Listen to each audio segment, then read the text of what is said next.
हम बात करेंगे क्या वाकई इस देश में सियासत दो तरफा हो रही है। एक तरफ तुष्टीकरण और दूसरी तरफ खेल हो रहा है किस तरह से बाहरी लोगों को वोट का अधिकार मिले। ये मैं नहीं कह रहा, ये घुसपैठियों की लाइन जो है ये पक्ष की है। तो आज सबसे बड़ा विषय यही है सीएनबीसी आवाज के टक्कर के आज के इस मेगा एडिशन में।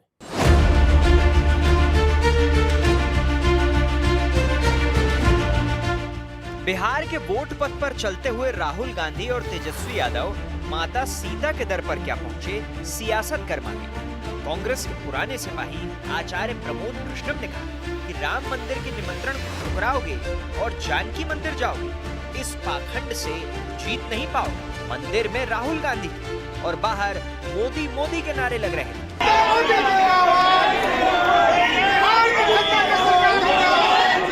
पिटे हुए परिवार तंत्र के जो पराक्रमी हैं वो प्रजातंत्र पे प्रहार करके अपना उद्धार कर पाएंगे, मुझे नहीं दिखता उसका। विवाद राहुल गांधी की भाषा पर भी हो रहा है।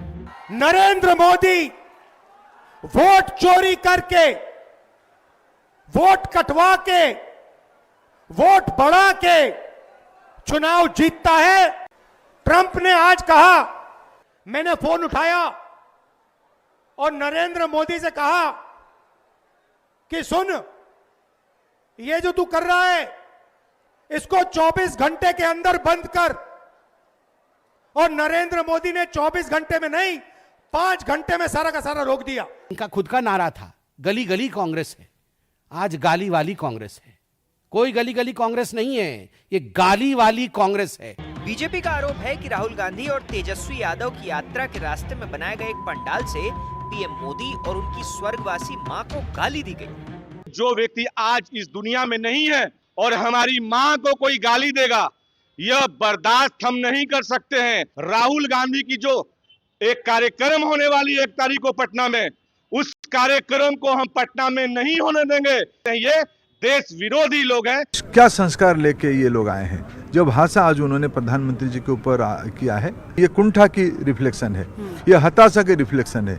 यात्रा के दौरान उनको लग गया होगा कि चुनाव जीतने वाले नहीं हैं और बौखलाहट में इस तरह का काम कर रहे हैं। ये सब ध्यान भटकाने की बातें हैं, ना हमारी परंपरा है इस तरह की, ना हम कोई ऐसी बात करते हैं। हालांकि इस कार्यक्रम का आयोजन करने वाले कांग्रेस के नौशाद ने माफी मांगी। जिसने भी इस तरीके की ये गाली गलौज की है या जो भी किया है उसकी मैं घोर निंदा करता हूं और मैं माफी मांगता हूं, मैं क्षमा मांगता हूं। जो मानसिकता ये राहुल गांधी की है कि जो भी प्रधानमंत्री जी को सबसे ज्यादा गाली देगा उसको कांग्रेस में पदोन्नति मिलेगी, इसलिए 150 से ज्यादा गालियां प्रधानमंत्री जी को दी गई है। इस बीच बिहार में हाई अलर्ट हो गया है। खबर है कि नेपाल के रास्ते पाकिस्तान के 3 आतंकी बिहार में घुस आए।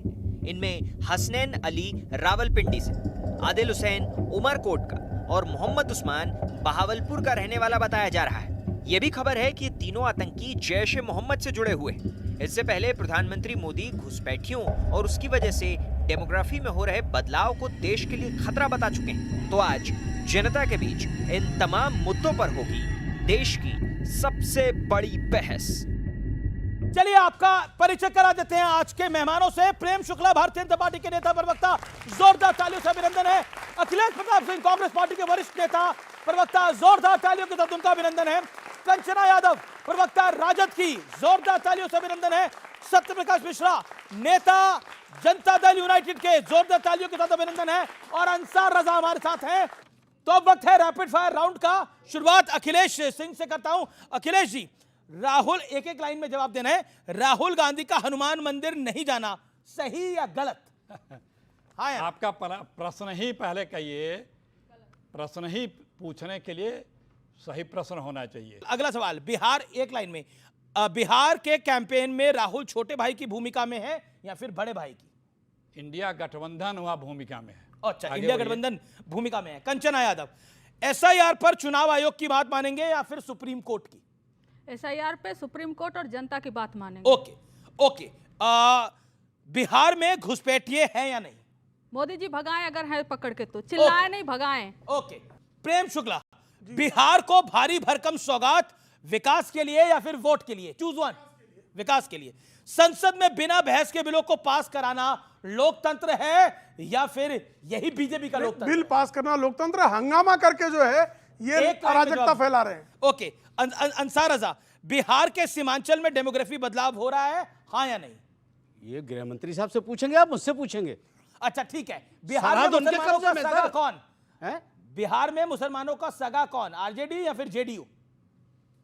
बताइए, एक को पकड़ना है। ये सवाल बहुत पेचीदा है, ये सवाल पेचीदा है। जेडीयू, मैं जेडीयू मैं एक पर्ची निकाल के दिखाता हूं, बताइए ना कौन है। मैं पर्ची निकाल के दिखाता हूं, बहुत पर्चियां निकल रही हैं आजकल मुल्क में।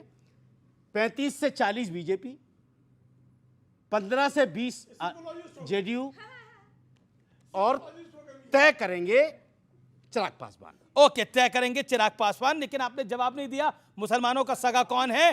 जी जी जी, ओके। सत्यप्रकाश, नीतीश का मुस्लिम टोपी से किनारा जरूरी या बीजेपी की मजबूरी? नहीं, ये किनारा नहीं कहिए, सम्मान किया उन्होंने। अच्छा, मैं इस राहुल, बात को अच्छा बहुत ठीक है, जिम्मेदारी से कह रहा हूं। अच्छा, राहुल तेजस्वी का मुस्लिम समुदाय से मिलना सही या गलत? नहीं, वो जिनसे चाहे स्वतंत्रता है मिले, लेकिन ठगे नहीं किसी को। उन्होंने मुस्लिम समाज को बिहार में ठगने की कोशिश की आरजेडी ने, और नीतीश कुमार ने काम करके दिखाया मुसलमानों के लिए। ठीक है, ठीक है। प्रधानमंत्री ने भी बोला कि आप लोग घुसपैठियों के साथ खड़े हैं आज।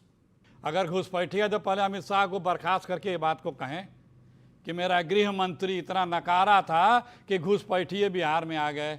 सरहदों की सुरक्षा गृह मंत्रालय के प्रधानमंत्री के पास होती है, और अगर वो प्रधानमंत्री इस बात को स्वीकार कर रहे हैं तभी इस बात को माना जाएगा कि अगर इतनी बड़ी गलती हुई है तो प्रधानमंत्री अपने गृह मंत्री को पहले बर्खास्त करें, वरना ये अनर्गल झूठा असत्य बयान अपने चुनावी लाभ के लिए, वोटों के भाईचारे को वोटरों में खराब करने के लिए ये प्रयोग करते हैं। और ये मोदी जी की आदत है, कभी वो मुद्दे की बात कर ही नहीं सकते, रोजी रोजगार की बात करेंगे ही नहीं। उनको सिर्फ सांप्रदायिकता के अलावा एक भाषण दिखा दिए 10 मिनट का भी। मैं तो 20 बार कह चुका हूं कि कोई बीजेपी के नेता भी नहीं बोल सकता है। तो मोदी जी अगर ये कह रहे हैं तो इसकी गंभीरता तभी होगी जब अपने गृह मंत्री को बर्खास्त कर दें। कहा ये मेरा गृह मंत्री फेल है, घुसपैठिए आ गए हैं, मैं इसको बर्खास्त करता हूं। आपका नेता ने मंदिर स्किप कर दिया और बीजेपी कह रही है घुसपैठियों का साथ दे रहे हैं। आपको तुष्टिकरण करना है, जवाब इसका। आज बिहार की धरती पे 11 साल से मोदी जी हैं और कितने सालों से नीतीश जी हैं, ठीक है, एक भी अपनी उपलब्धि नहीं गिना पाए। जवाब प्रेम शुक्ला, अपनी उपलब्धि। देखिए कितने कंगाल हैं। देखिए, जिनका नेतृत्व कंगाल है, जो शाब्दिक कंगाली के दौर से गुजर रहे हैं, जो पूरी तरह से चुनाव बारंबार हारने कारण विजय की कंगाली के दौर में है, उनको हर कोई कंगाल ही दिखाई देगा। इनका नेतृत्व ही कंगाल है, इनकी नीति ही कंगाल है, इनकी नीयत ही कंगाल है। अरे भाई, श्री प्रकाश जायसवाल गृह राज्य मंत्री थे डॉक्टर मनमोहन सिंह के, और 2006 में भारत की संसद में कह रहे थे कि भारत में घुसपैठिए 2.5 करोड़ हैं। तो ये किसके जमाने में घुसपैठ हुआ? नेहरू जी के जमाने में, इंदिरा जी के जमाने में, राजीव जी के जमाने में। अमीश जी, एनआरसी करने की हम बात करते हैं तो विरोध कौन करता है? यही कांग्रेस करती है ना, इन्हीं के बगल बच्चे करते हैं ना। क्यों करते हैं भाई? अगर घुसपैठियों का इनका साथ नहीं है तो घुसपैठियों को निकालने की नीति बनाने वाले एनआरसी का विरोध ये क्यों करते हैं?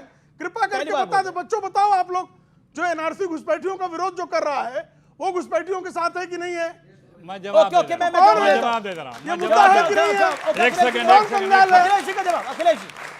अमीश जी, कांग्रेस ने 90,000 घुसपैठियों को डिपोर्ट किया था 10 साल के अंदर। 11 साल से मोदी जी हैं, बता दें एक घुसपैठिया भी डिपोर्ट किए हो तो बता दें। आप लोग गूगल करके देख के बता दीजिए, अगर हैं तो क्यों हैं? 11 साल से आप क्या कर रहे हैं? इसका मतलब आपकी मिली भगत है। किससे आप देश से गद्दारी कर रहे हैं। किसके साथ मिली भगत है? बीजेपी क्या घुसपैठिया अगर हैं और आप बाहर नहीं कर रहे हैं तो इन्हीं की तो मिली भगत हुई। एनआरसी का विरोध आप करते हैं? अरे पहले भेजो तो पहचान कर। हमने तो बिना एनआरसी के 90,000 मिली भगत है आपकी। Okay, Prem Shukla, respond to this.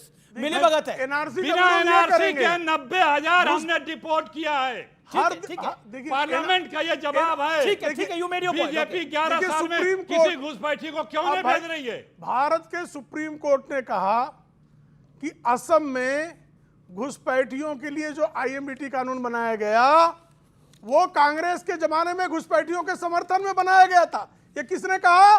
Supreme court ने कहा। तो घुसपैठियों के साथ कौन? कांग्रेस। एनआरसी का विरोध कौन करता है? कांग्रेस। घुसपैठियों के साथ खड़े कौन है? कांग्रेस। घुसपैठियों को वोट दिलाने की बात कौन करता है? कांग्रेस। एसआईआर से घुसपैठिए निकाले जाए तो एसआईआर का विरोध कौन करता है? कांग्रेस। अरे भाई मिली भगत आपकी है, कांग्रेस की और उनके बगल बच्चे लोगों की है। एक बात, आपके नेता हैं, आपके विचारक हैं योगेंद्र यादव। योगेंद्र यादव जिस तरह से बांग्लादेश मॉडल की वकालत कर रहे हैं, कह रहे हैं वहां पर भी देखिए, वहां पर भी ऐसे हुआ था, वोट चोरी हुई थी, तो सुप्रीम कोर्ट को बीच में आना पड़ा। और देखिए प्रधानमंत्री का क्या हाल हुआ, देखिए सरकार को वहां से भागना पड़ा। यानी इस पे है। अब भारतीय जनता पार्टी कह रही है अराजकता फैलाना कांग्रेस चाहती है देश के अंदर। बांग्लादेश मॉडल से आप भारत को चलाना चाहते हैं। और बांग्लादेश में क्या हुआ था आप सबको पता है ना, क्या हुआ था? किसको पता है बांग्लादेश में क्या हुआ था? हाथ खड़ा करें। बांग्लादेश में क्या हुआ था सबको पता है। क्या बांग्लादेश मॉडल देश में लाना चाहते हैं आप लोग? एक सेकंड इसका जवाब दो। देखिए कि 11 साल में कई घुसपैठिया बाहर की हैं। रोज अरे और इन्होंने आसाम का जिक्र किया कि और कोई कानून का जिक्र किया। ये 7 सालों से आसाम में इनकी सरकार है। अगर वो कानून था तो क्या आपने बदल गया? क्या आपने कुछ कार्रवाई? कोई कितने लोगों को बाहर भेजा? अरे कितने को बाहर भेजा? कितना को? मेरे सवाल का जवाब, बांग्लादेश मॉडल पे मेरे सवाल का जवाब, बांग्लादेश मॉडल पे जवाब दीजिए। योगेंद्र यादव ने ये बात जो बोली है, मनोज झा ने भी बोली है, क्या कहना चाहते हैं आप उसको? क्या चीज? बांग्लादेश मॉडल के ऊपर देखिए बांग्लादेश में क्या हुआ, वहां पे भी वोट चोरी हो रही थी, प्रधानमंत्री को भागना पड़ गया वहां से, सुप्रीम कोर्ट को बीच में आना पड़ा। चुनाव आयोग ने जो अभी जनवरी में सूची जारी की थी, उसके बाद 5 महीने में ही चुनाव आयोग बता दिया कि 20 लाख लोग मर गए। 22 लाख कैसे भाई? अच्छा देखिए बच्चों को बात जाने, आप बात नहीं जाने देते। बांग्लादेश का मॉडल, बांग्लादेश वाले बयान पर हम सहमत नहीं है, तो योगेंद्र यादव बांग्लादेश के राष्ट्रपति को यहाँ मोदी जी शरण क्यों दिए हैं? क्यों दिए हैं? जो वहां से भागी हैं क्यों शरण दिए हैं? नहीं देनी चाहिए। नहीं, आप बताइए क्यों दिए हैं? नहीं देनी चाहिए। अरे क्यों दिए हैं? अब मनोज झा को मैं कोट कर रहा हूं, बांग्लादेश के चुनाव आयोग को आदर्श ना बनाएं, संवेदनशीलता दिखाएं। उन्होंने कहा कि चुनाव आयोग को अपने इतिहास को पढ़ना चाहिए और समझना चाहिए, क्योंकि संवेदना मरेगी तो यह बांग्लादेश हो जाएगा। अब आप बताइए, योगेंद्र यादव ये बात कह चुके हैं, जो कि कांग्रेस के बड़े एडवाइजर हैं आज की डेट के अंदर। मनोज झा तेजस्वी यादव के बड़े एडवाइजर हैं, राजद के थिंक टैंक है, वो ये बात कह चुके हैं। तो ये बांग्लादेश को मॉडल को देश में फॉलो करवाना चाहते हैं। देखिए ये सब के बयान को सुनकर देखकर ये लगता है कि लोकतंत्र में इनका यकीन है नहीं बचा हुआ। अगर योगेंद्र यादव इस तरह की बात कर रहे हैं और मनोज झा जी जो प्रोफेसर हैं जबकि वो अगर ऐसी बात कर रहे हैं, पॉइंट 1 हो सकता है सत्ता से नकारे जाने के बाद हताशा नाम का जो पैरामीटर है वो बहुत बढ़ता है, तो वो बढ़ा है राजद का भी। तो मनोज झा राजद के प्रवक्ता हैं, राज्यसभा सदस्य हैं, योगेंद्र यादव क्यों कह रहे हैं? योगेंद्र यादव स्वतंत्र रूप में कांग्रेस का छोड़ा गया एक टूल किट मात्र है। वो कांग्रेस की ऐसी स्ट्रेटजी तैयार करते हैं कि कांग्रेस को या तो डूबना पड़ेगा, अगर बांग्लादेश मॉडल क्या इस देश का कोई नागरिक वो स्वीकार करेगा जो बांग्लादेश की सड़कों पे हुआ था? योगेंद्र यादव यहां नहीं रुके। योगेंद्र यादव ने, कांग्रेस के थिंक टैंक है, उन्होंने क्या बोला आगे? उन्होंने बोला पाकिस्तान में भी जो चुनाव हुए हैं वो मजाक है, बांग्लादेश में भी जो चुनाव हुए वो मजाक होते हैं, क्या भारत में भी वही होने जा रहा है? सोचिए ये क्या माइंडसेट है। कंचना यादव, एक लाइन और जोड़ लेने दीजिए। इस देश का लोकतंत्र बहुत महान है, सरकारें आई गई, इस देश में कांग्रेस की सरकार ने, इंदिरा गांधी ने इमरजेंसी तक लगाई, लेकिन इस देश का लोकतंत्र इतना महान था, इंदिरा गांधी को हराया और फिर जिताया उसके बाद। लेकिन नहीं, एक सेकेंड, लेकिन आप लोग बांग्लादेश मॉडल पर चलना चाहते हैं। रेडिकलिज्म, आप रेडिकलाइज करवाना चाहते हैं, यहाँ पर क्या करवाना चाह रहे हैं? इन्होंने कहा सीए करा रहे हैं, एनआरसी करा रहे हैं, घुसपैठिए पकड़े, सीए एनआरसी से घुसपैठिए पकड़े 0। ये हल्ला कितना किए? हजारों। और दूसरा एसआईआर करवा रहे घुसपैठिए पकड़ने के लिए, कितना पकड़े? 0। जब हमने इनसे कहा कि 65 लाख में घुसपैठिए कहां है महोदय, तीनों ने कहा रुकिए ना रुकिए, डॉक्यूमेंट वेरीफाई कर रहे हैं, फिर हम घुसपैठियों को पकड़ कर निकालेंगे। डॉक्यूमेंट वेरीफाई हो रहा है, आधार कार्ड पे सुप्रीम कोर्ट ने दिया तमाचा। पहले कहते थे नागरिकता का प्रूफ नहीं है, आज जब सुप्रीम कोर्ट ने कहा आपको लेना ही पड़ेगा तो ये लेंगे। लेकिन चिल्ला कर घुसपैठिए आधार कार्ड बनवा लिए, घुसपैठिए आधार कार्ड बनवा लिए। अब आती हूँ आपके बांग्लादेश पे। आप बांग्लादेश मेरा बांग्लादेश नहीं है, आपके सवाल पर, आपके बांग्लादेश के सवाल मेरा तो हिंदुस्तानी। फिर वही बात, जिस चीन ने पाकिस्तान का सपोर्ट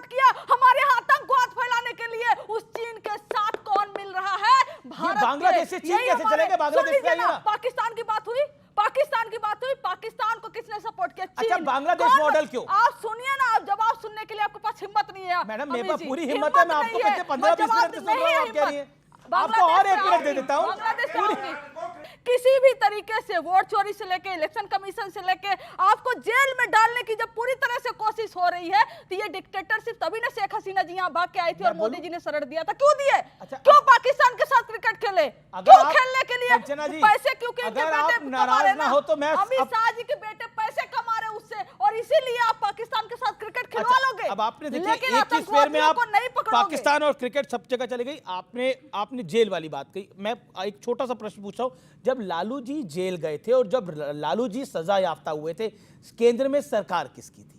बीजेपी की थी या कांग्रेस की थी? सबसे पहले एक बताइए ना, फिर वही बात, फिर क्या बात? सरकार ने जजमेंट दिया था क्या? बात सुनेंगे? कोर्ट ने दिया था? सुनेंगे? सरकार किसकी थी? फिर वही बात सुनेंगे। यही प्रॉब्लम है, सवाल नहीं सुनोगे, बोलोगे जवाब ही नहीं इनके पास। सवाल तो मैं पूछूंगा, जवाब सुन लीजिए, जवाब आपको देना है। जवाब सुन लीजिए तब बोलिए, इनके पास जवाब नहीं है। अटल बिहारी वाजपेयी जी की जब पहली बार सरकार आई थी, तो फर्स्ट टाइम अटल बिहारी वाजपेयी जी के सरकार में लालू जी के ऊपर केस हुआ था, और वो केस फिर आगे आगे बढ़ता चला गया। हमारी पार्टी के नेता माननीय ललन सिंह जी और अभी इनकी पार्टी के राष्ट्रीय उपाध्यक्ष शिवानंद तिवारी जी, दोनों ने मिल ये रुक जाइए ना, हाईकोर्ट में, पटना हाईकोर्ट में पिटीशन डाला चारा घोटाले पर। पटना हाईकोर्ट ने सीबीआई जांच का आदेश दिया, और जब लालू जी पहली बार जेल गए थे, कौन थी सरकार में? इनको नहीं पता होगा, इन्हीं के थे।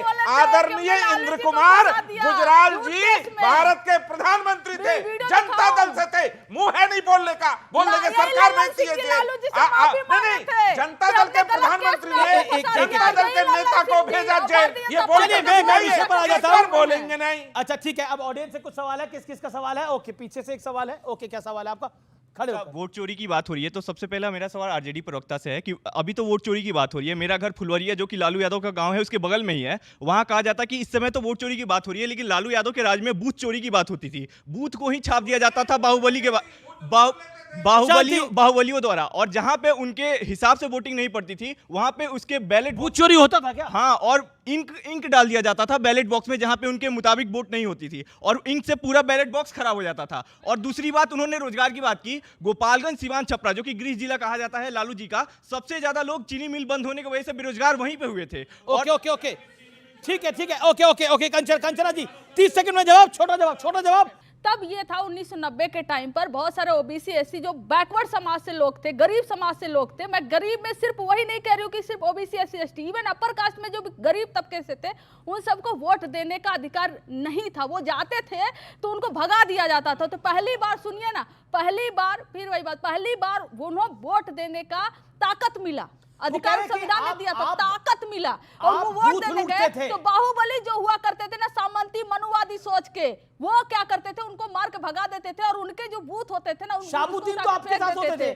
फिर ऐसे में अगर आप उसको बूथ चोरी करते हो, हम सीधे कह रहे हैं कि इलेक्शन कमीशन को हाईजैक करके पूरे सिस्टम की चोरी हो गई है। सबको ये लोग अपने पास इन्वॉल्व करके रखे थे कई सारे को बूथ कैप्चर करने के लिए। दूसरी चीज, कंचना जी आप नाराज मत होइए, आप मेरी फेवरेट स्पोक पर्सन है आरजेडी की, क्योंकि आपके जो नेता है तेजस्वी यादव जी, वो तो इंफ्रास्ट्रक्चर को इंफ्रास्ट्रक्चर बोलते, कम से कम आप इंफ्रास्ट्रक्चर तो बोलती हैं।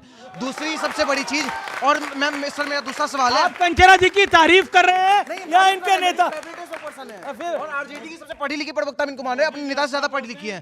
दूसरी चीज सर, मैम दूसरा एक सवाल है मेरा, आप लोग अभी बोल रही हैं मैम, आप लोग बोल रही हैं वोट छोड़ गद्दी छोड़। अगर हम लोग ये बात बोलने लगे कि चाड़ा छोड़, बिहार छोड़, टोटी छोड़, यूपी छोड़, और ये नेशनल हेराल्ड छोड़, देश छोड़, तब ये इस चीज को बर्दाश्त करेंगे? ओके, ठीक है। ऑपोजिशन से सवाल है, अखिलेश जी हमको लगता है कि इनका सवाल जो है वो टारगेट करके आया हुआ है, लेकिन फिर भी बेटी बचाओ बेटी पढ़ाओ कभी सुना? प्रधानमंत्री नरेंद्र मोदी जी बेटी बचाओ बेटी पढ़ाओ कहते हैं। जिनकी खुद की बेटी नहीं है ना, वो कहेंगे बेटियों को पटाने के, लेकिन बच्चा आपको समझ में ना आएगा, क्योंकि आपके दिमाग में सिर्फ लालू जी के खिलाफत भरा हुआ है। ओके, एक सेकंड। अंसार रजा, आप तो टोपी डाल कर आए, लेकिन आपके बगल में जो पार्टी खड़ी है उनके नेता ने टोपी नहीं डाली, क्या करिएगा? ये टोपी का खेल बड़ा निराला है। कभी नेता जनता को टोपी डालते हैं तो जनता तो ले लेती है, लेकिन जब नेता को टोपी डालते हैं तो वो नहीं लेती है, क्या करें? बार बार आपने टोपी का जिक्र किया। देखिए, टोपी का इतिहास, ये टोपी जो है ना, ये हमारे मजहबी शिआर है, इसका एहतराम होना चाहिए। जो लोग नहीं करते हैं उनको हम बताएंगे कि टोपी का एहतराम कैसे किया जाता है। पहली बात तो अगर नीतीश कुमार जी के अंदर थोड़ी सी भी नैतिकता थी, वो ना पहनते, अगर उन्हें एतराज था टोपी पहनने से तो वो ले लेते, वो लेकर के अपने किसी आदमी को जिस तरह से गुलदस्ता लेकर के या बुके लेकर के या गिफ्ट लेकर के दे देते हैं, टोपी उसको दे देते। पलट के मुसलमानों को पहना दी कि बेटा अभी ध्यान रखना, अभी तक हम पहनाते चले आए हैं, अब तुम्हें भी पहनाएंगे हम। वो उन्होंने साबित कर दिया। तो मैं आपके चैनल के माध्यम से और भाई साहब के माध्यम से नीतीश जी को मैं बताना चाहता हूं कि अब की बार वाकई आपको टोपी पहनाई जाएगी बिहार में। बिहार ये में बिल्कुल तय कर लिया बिहार के लोगों ने कि अब टोपी पहनाई जाएगी। ओके ओके ओके 10 सेकंड जी, ज्यादा हो गया। चलिए सांस्कृतिक कम प्रतिबिंब कर दीजिए आप। ज्यादा हो गया। सांस्कृतिक प्रतिबिंब, धार्मिक प्रतिबिंब जितने भी हैं, माह रमजान अभी 2 महीना पहले 3 महीना पहले बीता, आप बताएंगे। नीतीश कुमार जी ने आयोजित किया इफ्तार पार्टी, उसमें भी टोपी पहना। जिनके जिनके घर गए उनके घर जाकर के उन्होंने टोपी पहनाया, वो गमछा भी उड़ाया। सम्मान वो सभी धर्मों का करते हैं, इसमें आपसे सर्टिफिकेट की जरूरत नहीं। अरे यार प्लीज, वो कह रहे वक्फ बिल का साथ भी अरे दिया। वक्त में हमने संशोधन कराया है, पता ही नहीं इनको। नीतीश कुमार जी ने उस टोपी को हमारे जो माननीय अल्पसंख्यक कल्याण मंत्री हैं उनको पहना के उनके तमाम समाज के सामने उनको आदर दिया अपना। तुम हमसे ज्यादा काबिल और अपने समाज के सामने हम सबका सम्मान करते हैं। ओके ओके वानी को विराम। रख लेते, क्या बोल रहे हैं? चलिए ठीक है, ठीक है, सम्मान किया उनका। हाँ सम्मान किया। ये सम्मान है जो आपको अपमान दिखाई दे वो रहा है। टोपी किस लिए गई थी स्टेज पे, वो बता दीजिए मुझे आप। उन्होंने कहा जो आप मुझे देना चाहते मैं आपको बढ़कर समझता हूं। यही तो मैं कह रहा हूं आपसे, उनका सम्मान कि किया। जो जमा खान साहब नीतीश कुमार को पहनाना चाह रहे थे तो नीतीश कुमार ने कहा मैं तुम्हें पहनाता हूं।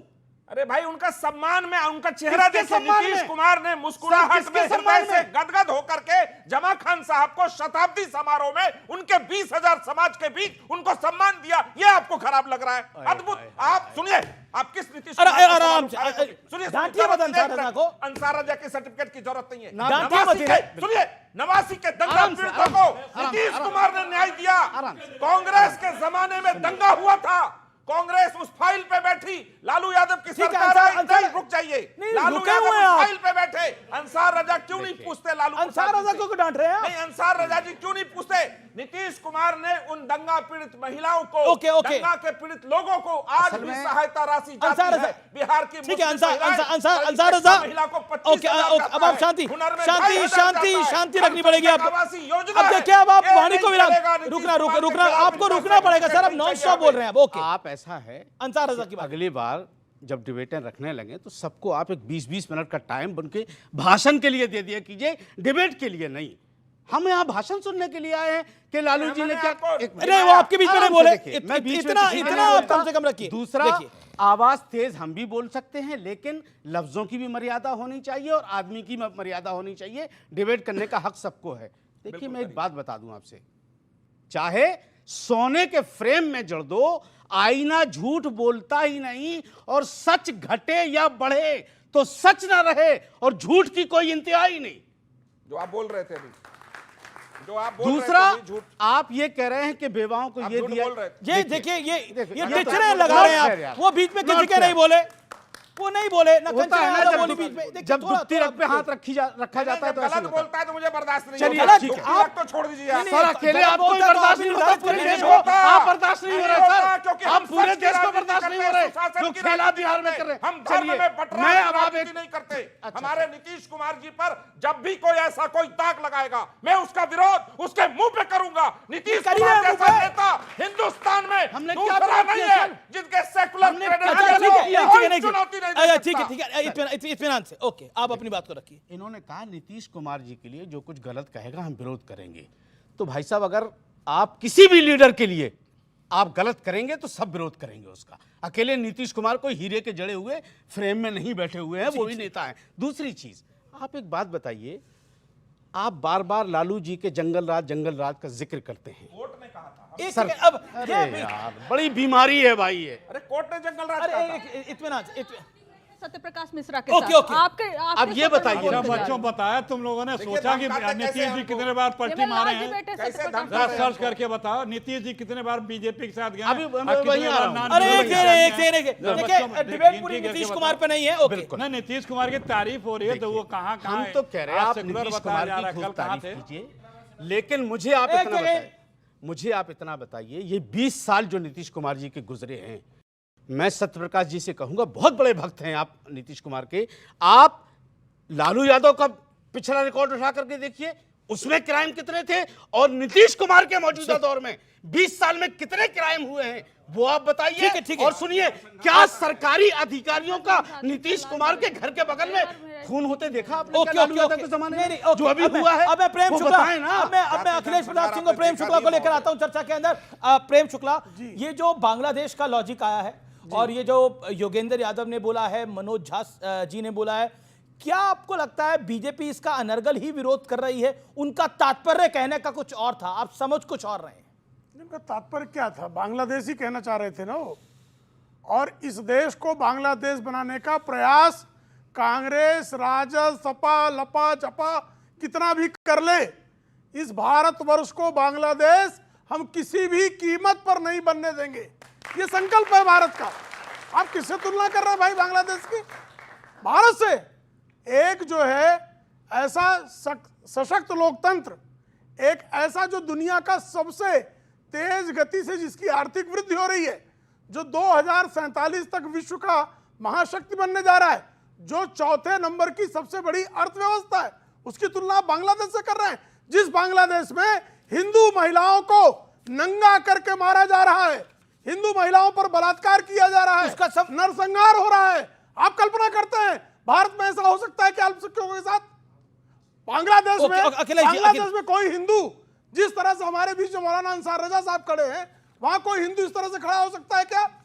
कैसी बातें कर रहे हैं?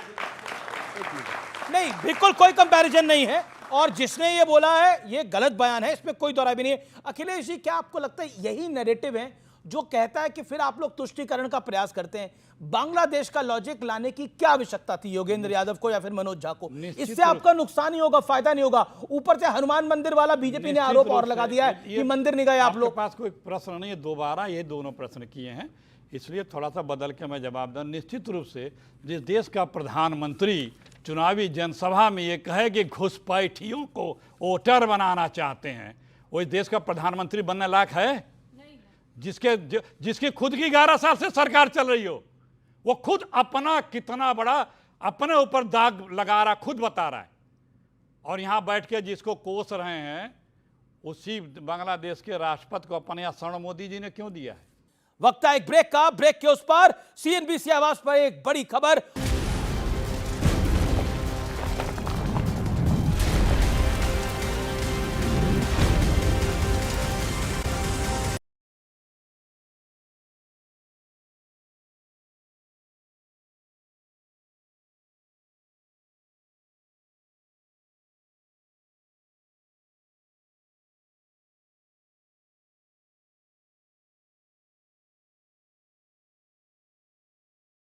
मेरे साथ इस समय एक बड़े खास मेहमान हैं। खास कहूँ, कंट्रोवर्शियल कहूँ, या फिर जिन्हें विवादों में रहने की आदत है ये कहूँ। मेरे साथ हैं विवेक अग्निहोत्री। विवेक, स्वागत है आपका। आप जाने माने फिल्म मेकर हैं, लेकिन ये कंट्रोवर्सी में रहने की आदत हो गई है, और फिर आपने टी शर्ट पे लिखा हुआ है नेवर अगेन। मतलब फिल्म दोबारा नहीं बनाएंगे? नहीं, देखिए ये बहुत सेंसिटिव चीज़ है, इसीलिए मैं ये पहन के घूम रहा हूँ। आपके लिए भी लाया हूँ एक टी शर्ट, आपको गिफ्ट करूँगा प्रोग्राम के बाद जी। ये नेवर अगेन चालू हुआ था होलोकॉस्ट के बाद, ज्यूज़ ने चालू किया था, और इसका मतलब है never again to genocide, never again to communal violence, never again to massacre of people, never again Pahalgam, never again Kashmir genocide, never again direct action day, never again Noakhali genocide, never again partition of India, and never again banning of a trailer of any film maker. इसलिए जी, चलिए, तो मेरा पहला सवाल और स्पष्ट सवाल यही है कि सारी फाइल्स का पीछे आप ही क्यों पड़े हैं? सारा जिम्मा आपने क्यों उठा लिया है? चलिए, धन्यवाद। आपको अगर लगता है मेरे कंधे इतने मजबूत हैं कि मैं जिम्मा उठा सकता हूं, तो इसलिए उठाया है कि जब फाइलें, देखिए भारतीय सिस्टम में क्या है, फाइलें दबा दी जाती हैं, अंदर कर दी जाती हैं, फिर कोई एक अफसर आता है वो कहता है इन फाइलों को निकालो। पर कुछ ऐसे तथ्य हैं हमारे इतिहास के जिनको डिज़ाइन तरीके से, विधिवत तरीके से जिनको दबाया छुपाया गया एक नैरेटिव को आगे बढ़ाने के लिए। जी। लेकिन मुझे ऐसा लगता है कि जो हमारी जनरेशन्स हैं, नई जनरेशन है, उसको सत्य तो पता होना चाहिए। भारत का विभाजन क्यों हुआ, किस कारण हुआ, विभाजन का कुरुक्षेत्र क्या था, ये किसी को नहीं पता है। आपके ऑफिस में इतने लोग बैठे हैं, अभी आप एक एक से पूछना चालू करिए, किसी को नहीं पता होगा। पार्टीशन का सत्य ही नहीं पता है किसी को। चलिए मैं आपसे एक सवाल पूछता हूँ। जी जी जी, अच्छा आप सवाल पूछेंगे? नहीं, मैं आपसे जी जी, नहीं, मैं सवाल पूछने वाला कोई नहीं होता हूँ। जी जी, पूछिए पूछिए। मैं आपसे 2 सवाल पूछता हूँ। पहला ये बताइए, जब मैं कहता हूँ पार्टीशन, तो आपके दिमाग में सबसे पहली इमेज क्या आती है, विजुअली क्या आता है आपके दिमाग में? क्योंकि मेरे परिवार ने पार्टीशन का दंश झेला है, इसलिए कहाँ के रहने वाले हैं? हम मूलतः तो पाकिस्तान सियालकोट के रहने वाले हैं। उसके बाद जब पार्टीशन हुआ, जो कि एक दर्दनाक हादसा था, 14 अगस्त को, अब हम विभाजन विभीषिका को कम से कम याद करते हैं, उस दर्द को, उस दंश को। और शायद मुझसे अगर कोई पूछेगा तो विभाजन क्या था, विभाजन कत्लेआम था। विभाजन में ट्रेनें कट के आई थी और किसी ने सुध नहीं ली थी। पंजाब के एरिया में दिख रहा है ना आपको? जी, बंगाल में भी हुआ था। हाँ, कुरुक्षेत्र बंगाल था, उसका कॉन्सिक्वेंस पंजाब था। बंगाल एकमात्र ऐसी स्टेट है जो उसका 3 बार विभाजन हुआ है। 1905 में हुआ पहले, उसके बाद 1947 में हुआ, और उसके बाद 1971 में कल्चरल डिवीजन हो गया, और आज चौथे डिवीजन की कगार पे बंगाल खड़ा हुआ है। ये सत्य कितने लोग जानते हैं? दूसरा सत्य जो लोग नहीं जानते हैं, कोई नहीं। मैं आपको चैलेंज करता हूँ, मैं तो हज़ारों लोगों से पूछता हूँ जब भाषण देने जाता हूँ अमेरिका में। हर स्क्रीनिंग के पहले अभी मैं पूछता था, कौन सी वो एकमात्र ऐसी कम्युनिटी है मानवता के इतिहास में जो सबसे ज़्यादा प्रताड़ित, गुलाम रही और दंडित और खंडित हुई? कौन सी है बताइए? बंगाली हिंदू कम्युनिटी। बंगाली हिंदू नहीं, ओवरऑल हिंदू कम्युनिटी। 1200 साल की प्रताड़ना और गुलामी का हमारा इतिहास है, और ये मैं नहीं कह रहा हूँ, ये वर्ल्ड के हिस्टोरियंस मानते हैं इस बात को। एक आपको यहूदी जीव बच्चा नहीं मिलेगा इजराइल का जिसको कि अपने होलोकॉस्ट के बारे में नहीं पता। एक ब्लैक बच्चा नहीं मिलेगा जिसको स्लेवरी के बारे में नहीं पता। एक जैपनीज़ बच्चा नहीं मिलेगा जिसको हिरोशिमा नागासाकी के बारे में नहीं पता। लेकिन हमारे बच्चे ब्लैक लाइव्स मैटर डालते हैं, लेकिन उनको अपने ही देश के सबसे बड़े जेनोसाइड जो डायरेक्ट एक्शन नोआखली है उसके बारे में नहीं पता। तो इसलिए कोई ना कोई तो इस फाइल को, लेकिन जब आप ये सत्य और तथ्य सामने रखते हो तो तकलीफ होती है। इस देश की लिबरल लॉबी को बहुत बड़ी तकलीफ होती है, उनके आप विलेन बन जाते हो। इस देश के एक बड़े पॉलिटिकल सिस्टम के आप विलेन बन जाते हो। धमकियां भी शायद आती होंगी, पहले भी कश्मीर फाइल्स के बाद भी आई है। वो कहते हैं कि आप नफरत का एजेंडा चला रहे हो। अभी जो मुर्शिदाबाद में हुआ तो मेरे कारण नहीं हुआ। बम्बई में जो ताज होटल पे हमला हुआ वो तो मैंने नहीं किया। ये सारा पंजाब में जो इतना टेररिज्म हुआ वो तो मेरे कारण नहीं हुआ। भारत का इतिहास जो दंगों, पार्टीशन क्या मैंने करवाया? तो ये मैंने तो नहीं करवाया। 70 साल तो उन्हीं लोगों की सरकार थी, रोक लेते। सबसे ज़्यादा दंगे, इतने लिस्ट है, आप गूगल में पढ़ लीजिए तो कम्युनल वायलेंस, ऐसा कोई महीना हफ्ता नहीं मिलेगा जब यहाँ दंगे नहीं होते हैं। मैं एक स्टोरी टेलर हूँ, जैसे आप रिपोर्टर हैं, जो हो रहा है समाज में आप दिखाते हैं। मैं स्टोरी टेलर हूँ, जो हुआ है मैं उसको दिखाता हूँ। संघ की विचारधारा का आपको ठीक लगती है? संघ की क्या विचार, मुझे संघ की विचारधारा में कोई प्रॉब्लम नहीं लगता है। और दूसरा, मैं यहाँ पे एक नैरेटिव करेक्ट करना चाहता हूँ। हमेशा ये माना जाता है हमारे यहाँ कि फ्रीडम फाइटर्स वो थे जो कि जेल गए थे।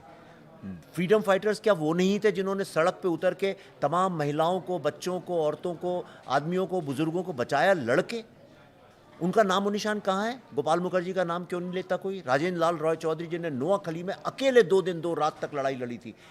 जो लोग कांग्रेस के साथ नहीं थे उन लोगों को हमने फ्रीडम फाइटर ही नहीं माना। सुभाष चंद्र बोस जी को किनारे कर दिया। नेवल म्यूटिनी में ऐसे महान लोग ने पार्टिसिपेट किया तो उनको फ्रीडम फाइटर ही नहीं माना इस देश ने। तो वो नैरेटिव गलत था, तो उनसे तो कोई सवाल नहीं पूछता है कि आपने झूठ का नैरेटिव क्यों बनाया। मैं आपको बताता हूँ, एक बात कहना चाहता हूँ, बहुत इंपॉर्टेंट बात है। हम हमेशा कहते हैं गांधी जी और नेहरू जी बहुत महान नेता थे, वाकई में महान व्यक्ति थे, इसमें कोई शक नहीं। मेरे दिल में बड़ी रिस्पेक्ट है गांधी जी के लिए और नेहरू जी के लिए, लेकिन वो फेल्ड लीडर्स थे। महात्मा गांधी फेल्ड लीडर थे? Of course. आप मुझे, नेहरू जी भी, आप मुझे बताइए। महात्मा गांधी, चलिए आप नेहरू को फेल्ड लीडर मानते हैं, महात्मा गांधी भी फेल्ड लीडर थे? दोनों। क्योंकि कैसे? बता दो। जिन्ना ने वॉर का ऐलान किया, उसने कहा विश्व की सबसे प्राचीन जो सभ्यता है उसका मैं एक हिस्सा आपसे लेना चाहता हूँ, विभाजन करूँ। जितने युद्ध होते हैं वो जमीन के लिए और रिसोर्सेज के लिए होते हैं। उसने कहा ये जमीन मैं आपसे ले लूंगा, रिसोर्सेज ले लूंगा। यहाँ तक कि तक्षशिला जो हमारी यूनिवर्सिटी थी विश्व की सबसे बड़ी, वो आज पाकिस्तान में है। जो 11 यूनिवर्सिटीज़ जो हमारी थी उनमें से कितनी सारी तो आज बांग्लादेश में है। तो उन्होंने ऐलान किया कि मैं तुम पे युद्ध करता हूँ। मैंने कहा अमीश जी मैं आपके घर का एक हिस्सा छीन लूँगा, या तो आपने कहा मालिक ले लीजिए, या आपने कहा मैं कोर्ट में जाऊँगा, या आपने कहा लेके दिखाओ। तो गांधी जी और नेहरू जी ने कहा ऐसा नहीं होगा। हमने बराबरी से युद्ध लड़ा। युद्ध में हारा कौन? हारा कौन? पर नहीं हारा देश के कौन? सरकम नहीं, दूसरी तरफ से देखिए, मैं थोड़ा क्रिटिकल होकर सवाल पूछूंगा। देश, अब दूसरी तरफ से एक जवाब आएगा इसका कि भाई उस समय सरकमस्टांसेस ऐसे थे। आप किसी भी कांग्रेस के वेटरन से पूछेंगे, कांग्रेस के नेता से पूछेंगे, सरकमस्टांसेस ऐसे थे कि विभाजन करना पड़ा। लेकिन उस विभाजन को याद क्यों करना है? उस नुआखली को याद क्यों करना है? नहीं, उल्टा पंजाब को याद क्यों? सवाल ये होना चाहिए कि इतनी बड़ी बलिदान को भूलना क्यों? इतने बड़े बलिदान को भूलना ही सबसे बड़ा पाप है। आपके दादाजी ने अगर इतना बलिदान किया है आपको आज यहाँ तक पहुँचाने के लिए, आपके पास ना उसका एल्बम है, ना आपको उसकी कहानी पता, आपके बच्चों को पता भी नहीं आपके दादाजी ने क्या किया।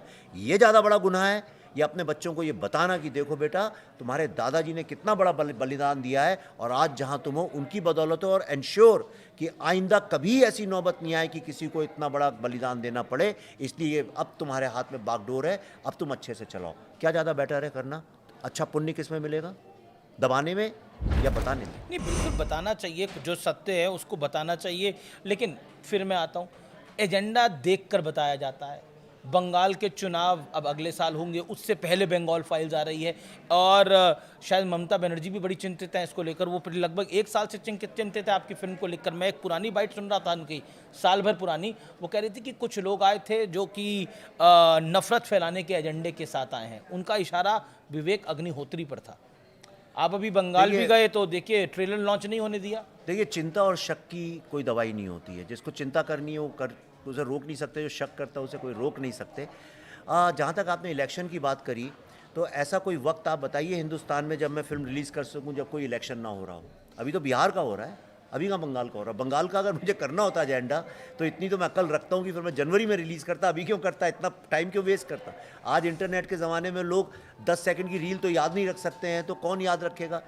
ऐसा कुछ नहीं। और फिल्म में अगर इतनी ताकत है, अगर वो सोचता है कोई कि मेरी फिल्म से इलेक्शन चेंज हो सकते हैं, तो थैंक्स फॉर टेलिंग मी। अब अगली फिल्म जब बनाऊंगा तो इसी तरह से बनाऊंगा कि मैं कोई इलेक्शन खुद ही जीत लूं कहीं पे खड़ा होकर फिल्म बना के।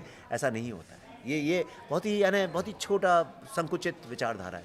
लेकिन आपका ट्रेलर रिलीज नहीं हो पाया जी, आपको वहाँ पर विरोध का सामना करना पड़ा। विरोध यानी शासन प्रशासन का विरोध जी। क्या आपको लगता है कि जो कि लंबरदार हैं फ्रीडम ऑफ स्पीच के, वो शांत रहे इस पूरे विषय को देखकर? हक सबको है, मैं ये मानता हूँ, आपको पूरा हक है अपनी फिल्म का ट्रेलर दिखाने का। देखिए, कोई एक ग्रुप है अगर वो फिल्म का विरोध करे या ट्रेलर को रोक दे या दंगा कर दे, तो सरकारी कर रही है, मैं समझ सकता हूँ। लेकिन जिसने भारत के संविधान की ओथ ली है कि मैं सिटीजन्स की फ्री स्पीच को प्रोटेक्ट करूंगी या करूंगा, वही जब आपका काम रोके, यानी अमीश जी जब रक्षक ही भक्षक बन जाए, तो हम जैसे लोग क्या कर सकते हैं? और दूसरी बात, जो लोग इतनी फ्री स्पीच की बातें करते हैं, जो लोग संविधान दिखा के बातें करते हैं, उनमें से एक आदमी को ये गलत भी नहीं लगा, बल्कि वो उसको सपोर्ट करते हैं। जिनके दादा दादियों ने, जो कहते हैं मेरे दादा दादियों ने देश के फ्रीडम मूवमेंट में इतना बड़ा बलिदान दिया है। आपका इशारा समझ रहा हूँ। जब मैं उनकी कहानी बता रहा हूँ तो उन लोगों को तो बल्कि मुझे सैल्यूट करना चाहिए, बजाय इसके कि वो आप तो उनके नाना को फेल्ड लीडर बता रहे हैं। नहीं, मैं किसी की बात नहीं कर रहा हूँ। सबको पता है किसकी बात कर रहे हैं आप। नहीं, आप गलत कह रहे हैं। वो मेरे चाचा संविधान नहीं, आप पंडित नेहरू को फेल्ड लीडर बता रहे हैं। वो किसके नाना थे? नहीं, मेरे दिमाग में उनका नाम नहीं था। मैं नहीं, बिल्कुल आपके दिमाग में नहीं था, लेकिन मैं आपका इशारा समझ रहा हूँ। संविधान की कॉपी लेके कौन घूमता है? नहीं, मैं गांधी जी की बात कर रहा हूँ। उनके भी पोते हैं, ऐसा नहीं है। मैं खुद फ्रीडम फाइटर्स का बेटा हूँ, तो मैं सबकी बात कर रहा हूँ। मैं ये कह रहा हूँ कि ये जो फिल्म है द बंगाल फाइल्स, ये भारत के इतिहास में बनी हुई एक इतनी इम्पॉर्टेंट फिल्म है जो देश को जोड़ने का काम करेगी, जो लोगों के जिनने बलिदान दिए हैं उनके पेन, दर्द, दुख को हील करने का काम करेगी। इस फिल्म को कोई भी जो व्यक्ति भारतीय मानता है अपने आप को, माँ भारती की इज्जत करता है, और जो बंगाली मानता है वो कभी बैन करने की सोच ही नहीं सकता। इसको सिर्फ वही बैन कर सकता है जो या तो मुस्लिम लीग का अनुयायी है या जो कि पाकिस्तान के चलिए मैं समर्थन आपसे एक और सवाल पूछता हूँ, क्या ममता बनर्जी को इस फिल्म को देखने के लिए आमंत्रित करेंगे, इनवाइट करेंगे? मेरे पास उनका नंबर नहीं, मैंने एक दो और जर्नलिस्ट से बोला आपके पास है तो आप मुझे दीजिए, या आप उन्हें मैसेज कर सकते हैं तो करिए। मैं चाहता हूँ कि उनको इतनी सद्बुद्धि हो, ईश्वर उनको ये रास्ता दिखाए कि इसको अगर उनने बैन करने की कोशिश की जा रही है, मेरा मुंह मत खुलवाइएगा। नहीं खोलिए तो मुंह, यहाँ पर तो उनको बहुत पुण्य मिलेगा। ये हम न्यूज रूम में हैं और न्यूज रूम के अंदर सब बातें खुल के ही होती हैं। मैं आपको बताता हूँ, मैं अभी जब आ रहा था आपके यहाँ, पहले अभी लिफ्ट से जब आया तो मेरे को फ़ोन आया कि जो डिस्ट्रीब्यूटर्स हैं, ये कल मुझे कार में पता चला था और अब भी मेरे को दूसरा फ़ोन आया कि जो डिस्ट्रीब्यूटर हैं वो कह रहे हैं अगर फिल्म बंगाल में रिलीज़ होगी तो ये इतिहास कायम करेगी, इतना ऐतिहासिक बिजनेस करेगी, क्योंकि बंगाली हिंदू लोग आ के पूछ रहे थिएटर में कब आ रही है। आपको लगता है बंगाल में ये फिल्म रिलीज हो नहीं, पाएगी? नहीं, क्योंकि थिएटर वाले नहीं कर रहे हैं। On a serious note, Bengal के मुख्यमंत्री इस फिल्म के खिलाफ हैं, और जब मुख्यमंत्री खिलाफ है, शासन खिलाफ है, प्रशासन खिलाफ है, तो कैसे फिल्म रिलीज हो जाएगी? पर क्यों कैसे खिलाफ हो सकते हैं? उनने कॉन्स्टिट्यूशन की ओथ ली है, ये फिल्म कॉन्स्टिट्यूशनल अथॉरिटी ने अप्रूव की है, CBFC ने, इसको रोकना इलीगल है, गुनाह है। उनका चश्मा कहता है ये नफरत फैलाएगी फिल्म। मुर्शिदाबाद मैंने किया था क्या? मेरी फिल्म के कारण हुआ? नफरत मैंने फैलाई थी मुर्शिदाबाद में। RG कर का जो इंसिडेंट है, 1 साल बाद भी आज उसको जस्टिस नहीं मिली है, मैं कर रहा हूँ क्या? आप बंगाल में जाके तो देखिए क्या हालत है। क्यों 2 लोग अलग अलग डिवाइडेड हैं? क्यों हिंदू इलाके मुस्लिम इलाके अलग हैं? क्या कारण है कि आज? अच्छा, ये तो देश में भी, यूपी में भी मुस्लिम इलाके हैं। हाँ, पर वहाँ सरकार मेरी फिल्म तो नहीं बैन कर रही है, वो थोड़ी मुझ पर ये चार्ज लगा। तो योगी जी की सरकार है, बीजेपी की सरकार है। तो महाराष्ट्र में आपकी फिल्म थोड़ी बैन होगी, वहाँ फडणवीस की सरकार है। कर्नाटक की सरकार तो नहीं विरोध कर रही है, वहाँ तो कांग्रेस की सरकार है। स्टालिन की सरकार तो नहीं विरोध कर रही है। कश्मीर की तो कश्मीर में मुझे पसंद नहीं करते, कश्मीर की सरकार तो नहीं विरोध कर रही है। पंजाब में तो आप पार्टी की है, वो लोग तो मुझसे बहुत चिढ़ते हैं, वो भी नहीं बैन कर रहे हैं, तो बंगाल वाले क्यों कर रहे हैं? जी चलिए, क्योंकि अब न्यूज़ रूम में बात करें तो खुल के बात करते हैं। कभी आपको किसी बड़े नेता ने, विपक्ष के, बोला हो विवेक तुम क्यों इतना बड़ा रिस्क लेते हो? कभी बोला है? नाम बत लीजिए आप बेशक, बोला कि क्यों चक्कर में पड़े हो तुम? मुझे बहुत सारे नेताओं ने बोला है, पक्ष विपक्ष की बात नहीं करेंगे, बहुत सारे नेताओं ने बोला, बहुत सारे लोगों ने बोला है, बहुत सारे बॉलीवुड वालों ने बोला है, बहुत सारे मीडिया वालों ने बोला है, बोलते रहते हैं, लेकिन किसी ना किसी को तो इश्तहार उतार के दरारें दिखानी पड़ेंगी। जब तक आप दरार दिखाएंगे नहीं, उसकी मरम्मत होगी नहीं। RSS चीफ ने एक बयान दिया कि हिंदू सेक्युलरिज्म की गारंटी है इस देश के अंदर, जिसको लेकर बड़ी तीखी प्रतिक्रिया विपक्ष की तरफ से भी आई है। आपका क्या टेक है एज अ फिल्म मेकर? तो सही बात है, इसमें क्या विवाद हो सकता है? आपको लगता है हिंदू सेक्युलरिज्म की गारंटी है? ऑफ कोर्स, आप वर्ल्ड में कहीं भी चले जाइए, चलिए, भारतीय हिंदू लोग सब जगह हैं पूरे विश्व में। आप अमेरिका जाइए, मैं वहीं से आया अभी कुछ दिन पहले, या यूरोप जाइए, या आप जापान जाइए, या आप अफ्रीका जाइए, अफ्रीका चले जाइए, अगर रात को किसी को कोई समस्या और गाड़ियाँ आ रही हैं और लिफ्ट लेनी है, सबसे अधिक सेफ लोग फील करते हैं हमारे देश के लोगों के साथ। क्यों करते हैं? तो उसमें तो मुसलमान भी हो सकते हैं। बिल्कुल हो सकते हैं, भारतीय मुसलमान हो सकता है, राइट। हिंदू जो पूरी DNA है, वो हिंदू DNA ये है कि आप लिबरल किसको बोलते हैं कि तुम्हें जो करना है तुम करो, मुझे जो करना है मैं करूं। एक घर में 4 भाई हैं, एक भाई शिव जी को मानता है, एक भाई हनुमान जी को मानता है, तीसरा भाई किसी बाबा जी को मानता है, चौथा भगवान को ही नहीं मानता, और चारों प्रेम से रहते हैं। और माँ जो है वो पढ़ी लिखी नहीं है, वो हर पत्थर को पूजा करती जाती हैं, कहती हैं कण कण में भगवान, और पिताजी कहते हैं क्या मूर्खता करती हो तुम, ये कोई तरीका हुआ? एक ही घर में आपको ही मिलेगा, नई बहू आ जाएगी, वो अलग चीज़ करने लगेगी। सिख लड़की से शादी हो जाए तो लड़के गुरुद्वारे जाने लगेंगे उसके साथ में। सही कह रहा हूँ कि गलत? हिंदू लिबरल है? हिंदू से अधिक लिबरल विश्व में कौन है, और इसी का प्राइस हम पे करते हैं। तो अगर मोहन भागवत जी ने ये कहा है, मैं पॉलिटिक्स की बात नहीं समझता हूँ कौन क्या कर रहा है। अब मोहन भागवत जी नहीं कहते, अगर आप ये बात कहते तो भी मैं एग्री करता। ये बात तो मैं खुद ही कहता हूँ अपने भाषणों में। जी राइट। चलिए, अब आपकी फिल्म पे आते हैं। ये बंगाल फाइल्स का प्लॉट क्या है? हर फिल्म का प्लॉट होता है, तो इस फिल्म का प्लॉट क्या है? नुआखली प्लॉट है? इस फिल्म का मेन प्लॉट ये है कि वो क्या राजनीति थी, कौन सी वो खतरनाक राजनीति थी जिसके कारण भारत का विभाजन हुआ, नंबर 1 जी। और जिसमें ऑब्वियसली डायरेक्ट एक्शन डे और नुआखली जेनोसाइड है हिंदुओं का।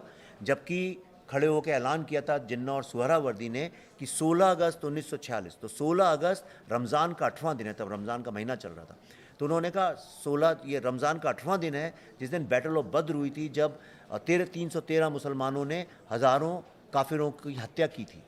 और इसलिए हमें जिहाद करने का आदेश अल्लाह ने दिया है, और इसलिए इतने हिंदुओं को मार दो कि मुसलमानों की पॉपुलेशन जो है कलकत्ता में बढ़ जाए, ताकि कलकत्ता वो पाकिस्तान में चला जाए। उन्होंने किया। फिर गोपाल मुखर्जी जैसे लोग उठे 2 दिन के बाद, जब 40,000 हिंदू मर गए तो उसके बाद ये लोग उठे, सबको यूनाइट किया गोपाल मुखर्जी ने, और फिर उन्होंने अपनी माँ बहनों की रक्षा करी। उस कारण सुहरावर्दी, उनको बुचर ऑफ बंगाल बोलते हैं, उनको ये रोकना पड़ा। पर उसके एवज में, उसके बदले में फिर उन्होंने नोआखली में जो जेनोसाइड किया है, उसके कारण महात्मा गांधी भी गए रोकने के लिए। महात्मा गांधी 6-7 महीने वहीं थे, आज़ादी हुई तो वहीं थे। महात्मा गांधी का स्टेटमेंट है न्यूयॉर्क टाइम्स में, सब इस मेरे डॉक्यूमेंट के अंदर है। कागज पूरे लेके चलते हैं आप। इसलिए क्योंकि अब मैं कश्मीर फाइल जैसा नाइव नहीं हूं, कोई पूछे तो मैं एक एक चीज, एक एक पन्ना, एक एक डायलॉग आपके सामने रख सकता हूं। तो गांधी जी का स्टेटमेंट, उन्होंने कहा हिंदूज क्विट नोआखली और बी प्रिपेयर टू डाई, मतलब हिंदू, ये महात्मा गांधी ने बोला जी। न्यूयॉर्क टाइम्स की हेडलाइन है, हिंदुओं नोआखली छोड़ के भाग जाओ या मरने के लिए तैयार हो जाओ। ये वो हार मान गए थे। तो ये जो 2 प्रसंग हुए, उसी संदर्भ में आपने बोला कि महात्मा गांधी भी एक हारे हुए नेता थे। बिल्कुल, तो उसी संदर्भ में बोला, नहीं तो रोक लेते ना, हिंदुओं को बचा लेते। नेता का काम क्या होता है? मेरी रक्षा करना। अगर मेरी रक्षा ही तो नहीं लगभग आपके रिसर्च के मुताबिक कितने हिंदू नोआखली में तब मारे गए? 10-20 हजार। देखिए क्या है प्रॉब्लम उस वक्त, 10,000 या 20,000 बड़ा नंबर। देखिए 10,000 तो पेपर में छपा हुआ है, राइट, और थे भी वहां पे 40,000 मारे गए कलकत्ता में डायरेक्ट एक्शन डे में। कलकत्ता में 40,000 हिंदू मारे, जी, और नोआखली में उतने ही हुगली में कूद के मर गए। और जो लोग सफाई करते थे वो भी मर गए। तो लाशें महीनों महीनों पड़ी रही और उनको गिद्ध और चील खाते रहे। उसकी सारी फोटोग्राफ्स हैं टाइम लाइफ मैगजीन की, और मैंने वही चित्रण किया अपनी फिल्म में। और क्यों लाशें सड़ रही थी? जो लोग चिता जलाते थे उनको भी मार डाला गया था। आपको आईजी जो हैं पुलिस के वहाँ थे उस वक्त में, जो उनका स्टेटमेंट है कि जो बुचर्स मार्केट होता है, मटन मार्केट होता है, वहाँ पे ट्रक आके रुका और कई सारी 100 महिलाएं नग्न अवस्था में, और उन सबको जहाँ पे बकरे लटकते हैं उन खूंटों से लटका दिया गया। उनकी लाशों की प्रदर्शनी कर दी गई। उनने लिखा, तब वो यंग थे 17-18 साल के, उन्होंने लिखा मैंने पहली बार किसी औरत को निवृत्त देखा था अपनी लाइफ में। सब मर गई थी औरतें, एक बच्चा के रोने की आवाज़ आ रही थी। तो कोई उनने जाके देखा, 2-3 महीने का बच्चा दूध पी रहा था माँ का, तो वो जिंदा था, वो मरा नहीं था। और उसको बचाने जब तक गए, तब से ऊपर से गिद्ध ने आके उस बच्चे को उठा के ले गया। मैंने अपनी फिल्म में शूट करके अमेरिका में दिखाया, पर एक प्रेग्नेंट महिला मुझे मिली, वो थिएटर से बाहर आ गई। उन्होंने शी स्टार्टेड वॉमिटिंग के लिए, मैं नहीं देख सकती ये सीन। तो अब भी मैंने कल शाम को वो हटाया है, और कल फिर से सेंसर में अप्रूवल लिया उस हटाने के बाद, क्योंकि मैंने कहा ये गलत होगा दिखाना, इतना दर्दनाक सीन। आप कल तो एडिट कर दिया आपने अपनी अभी फिल्म से? सिर्फ उतना ही निकाल दिया। मैंने कहा कोई प्रेग्नेंट औरत देखें, अच्छी बात नहीं। छोटे बच्चों को उसमें डाल दिया गया उबलते पानी के अंदर। इतना दर्दनाक इतिहास है, आप सुन के आप भी आश्चर्य कर रहे होंगे। कभी सुनी है आपने ऐसी घटनाएं? मैं पहली बार सुन रहा हूँ ये बातें। आपने कभी आदमियों को ऐसे घोड़े बांध के 2 पार्ट में चिरवाया गया हो, आपने कभी सुना है? आप फिल्मों में देखा है। हाँ, तो इसमें आप असली में देखेंगे। ये रियलिटी में हुआ है जी, आपके? और ऑथेंटिक है आपकी जानकारी? अरे सर, हिस्टोरियंस बैठाल के सीबीएफसी में एक डायलॉग पे बहस हुई है। बहुत लंबा चला हमारा सिलसिला सीबीएफसी। आपकी फिल्म कैसे रोकेगा सेंसर? नहीं, ऐसे नहीं होता। मेरी कितनी वैक्सीन वॉर में इतनी समस्या खड़ी हो गई थी, कितना चेंज किया हमने। इसमें भी 2-3 जगह पे कुछ नाम बदले हम लोगों ने। जी चलिए, एक मेरा अगला सवाल है। आपने अपनी फिल्म में एक बच्चे का नाम तैमूर रखा है जी, और तैमूर नाम पर तो आप पहले भी बहुत कुछ बोल चुके हैं जी। मुझे ये गलत लगता है। इसलिए जिन लोगों ने हमें दंडित और खंडित किया है, जिनने हमारी बहू बहनों को लूटा है, यहाँ से उठा के ले गए हैं, जिनने तैमूर लंग, जानते हैं कौन था? तैमूर लंग जो है उज़्बेकिस्तान से आया, वहाँ पे उसका मकबरा है, कभी जाइएगा देखिएगा, वहाँ पे लिखा हुआ है कि उसने विश्व की सबसे स्ट्रॉन्ग और सबसे पावरफुल और सबसे रईस सल्तनत को जीता था, दिल्ली सल्तनत को। एक रात में उसने 1 लाख घरों को जला दिया था, मारा था, बहू बेटियों को उठा के ले गया था, और जाते हुए पूरे रास्ते में हरियाणा, हिमाचल, पंजाब, जम्मू कश्मीर होते हुए गांव के गांव जलाते चली गई थी उनकी सेना। ऐसे आदमी के ऊपर नाम रखे हम लोग अपना, हिटलर का नाम रखा ही हुआ है अब। तो अब आपने तो ये पकड़ लिया सेलिब्रिटीज़ हैं, पर कितने और बच्चों के नाम तैमूर हैं देश में? नहीं रखना चाहिए, गलत बात है। जैसे स्टालिन, जैसे हमारे चीफ मिनिस्टर ने स्टालिन नाम है उनका, स्टालिन कोई रखता है आज की तारीख में नाम जिसने इतने लोगों को काटा मारा? ऑल द बेस्ट मैं आपको कहना चाहता हूँ आपकी फिल्म के लिए, और आप ऐसे ही कंट्रोवर्सी करते रहिए। और आपकी फिल्म ऐसे ही चलती रहे। ऑल द बेस्ट, आपको बहुत बहुत शुभकामनाएं। और आपने एक डेयरिंग काम किया है, I must compliment you for this. आपने एक डेयरिंग काम किया है। और मैं आपके लिए टी शर्ट गिफ्ट में जी लाया जी हूं। जी, नेवर अगेन। और अब मैं समझा कि ये नेवर अगेन किस लिए। Never again. देखिए इसका लास्ट में one word for the viewers. One word बता देता हूं कि कलकत्ता की सड़कों में, रेस्टोरेंट्स में और सब जगह पे लिखा हुआ था क्लब्स में dogs and Indians not allowed. यानी उसमें भी हमें डॉग्स के नीचे रखा हुआ था। और ये उनने पकड़ा था, मुस्लिम जो इस्लामिक जो इन्वेडर्स थे उनकी ये थ्योरी थी। मैं चाहता हूं दुनिया में किसी की मजाल नहीं हो कभी कहने की dogs and Indians not allowed. अब कहाँ किसी में दम है। भारत तीसरी चौथी बड़ी अर्थव्यवस्था है, अब किसी में कहाँ दम है भारत को रोकने का। मैं मानता हूँ क्योंकि एक हिंदू की जान ना जाए, एक भारतीय की जान ना जाए, पहलगाम कभी ना हो। Never again Pahalgam, never again any communal violence, never again any Murshidabad. ये मेरा मैसेज है। बहुत बहुत शुक्रिया, thank you so much, pleasure having you. Thank you, thank you. तो ये थे विवेक अग्निहोत्री, आपका बहुत बहुत धन्यवाद, नमस्कार।